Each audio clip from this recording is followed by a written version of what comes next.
Selamat datang kembali. Hari ini kita mau bahas bagian penting nih dari Markus 15 ayat 1 sampai 15. Fokusnya ke momen krusial Yesus di hadapan Pontius Pilatus.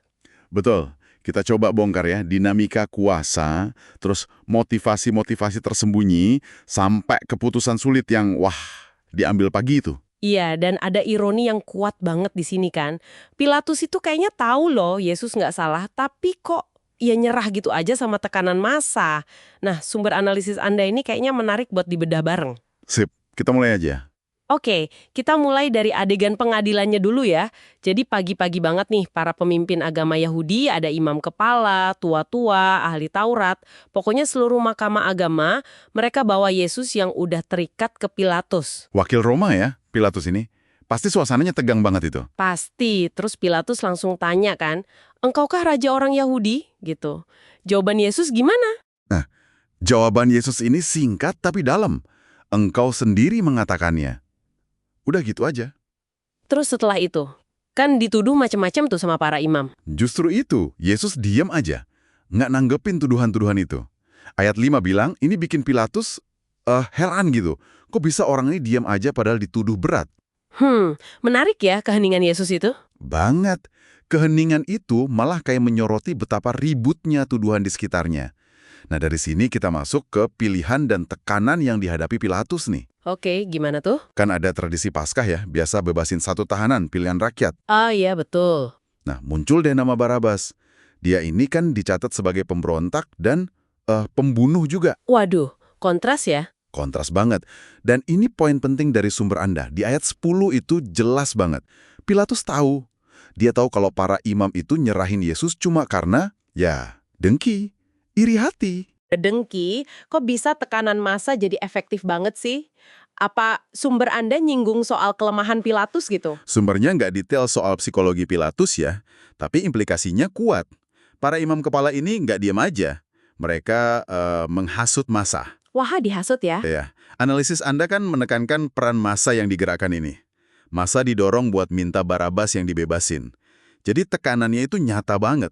Pilatus mulai kejepit. Antara tahu yang benar sama apa kata massa yang udah panas gitu ya? Persis. Antara kebenaran sama mungkin ya keamanan politik dia sendiri.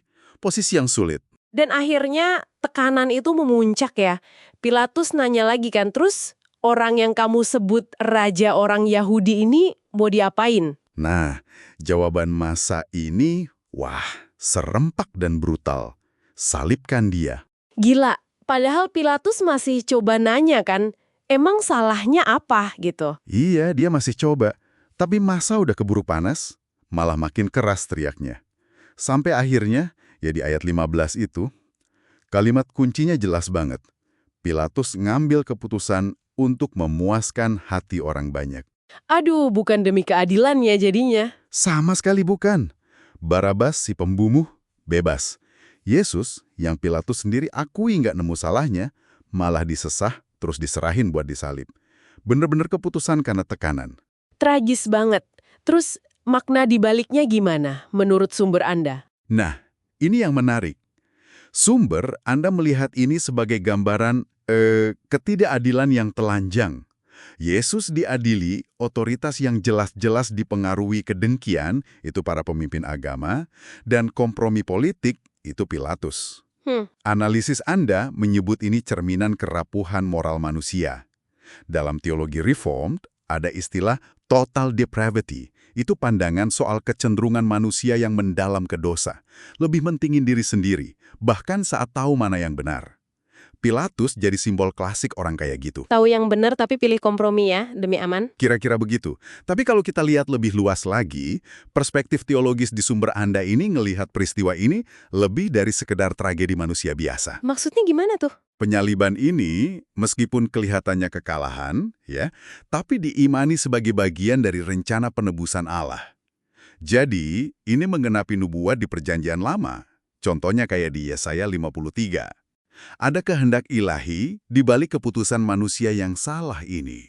Oh, jadi ada lapisan makna yang lebih dalam lagi ya? Betul. Dan pesan penting buat Anda, pendengar kita, dari kisah ini adalah soal integritas moral. Gimana kita bersikap waktu menghadapi tekanan. Ini peringatan keras soal bahaya kebencian dan ya itu tadi, kompromi sama kebenaran. Ada ayat kunci yang relevan nggak? Ada. Sumber Anda mengutip Amsal 4 ayat 23. Jagalah hatimu dengan segala kewaspadaan, karena dari situlah terpancar kehidupan. Ayat ini pas banget karena keputusan Pilatus dan para pemimpin itu kan sumbernya dari hati mereka. Takut, dengki, yang nggak dijaga. Jadi pertanyaannya buat kita, gimana kita jaga hati dan integritas kita ya di tengah tekanan zaman sekarang? Tepat sekali. Oke, jadi kalau dirangkum buat Anda nih, kita lihat benturan yang luar biasa pagi itu ya. Ada kebenaran yang Pilatus tahu, ada kedengkian para pemimpin, ada keheningan Yesus yang penuh wibawa, tapi akhirnya suara massa yang udah dihasut itu yang menang. Momen yang dampaknya luar biasa. Iya, dan sebagai penutup, teks ini benar-benar ngajak kita refleksi personal. Seperti yang ditekankan sumber Anda. Coba tanya ke diri sendiri, pernah nggak Anda merasa kayak Pilatus? Tahu yang benar, tapi kok susah ya bertindak? Entah karena tekanan teman, lingkungan kerja, atau opini publik. Pertanyaan bagus tuh. Atau mungkin pernah nggak kita tanpa sadar ya, membiarkan iri hati atau kebencian ke orang lain itu menguasai hati kita. Mirip para pemimpin agama itu. Sumber Anda ini ngasih beberapa pertanyaan reflektif yang tajam buat Anda renungkan. Apa aja tuh? Misalnya, apakah Anda sekarang lagi nyimpen benci sama seseorang di hati? Terus, apakah Anda mau menjaga hati Anda dengan waspada, sesuai firman Tuhan, kayak Amsal tadi? Dan yang penting juga, dalam peran Anda sehari-hari, entah di kerjaan, keluarga, atau pelayanan, apakah Anda udah berusaha melakukan yang terbaik karena takut akan Tuhan?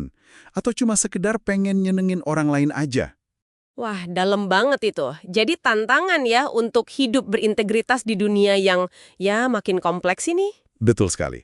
Sebuah tantangan yang relevan buat kita semua.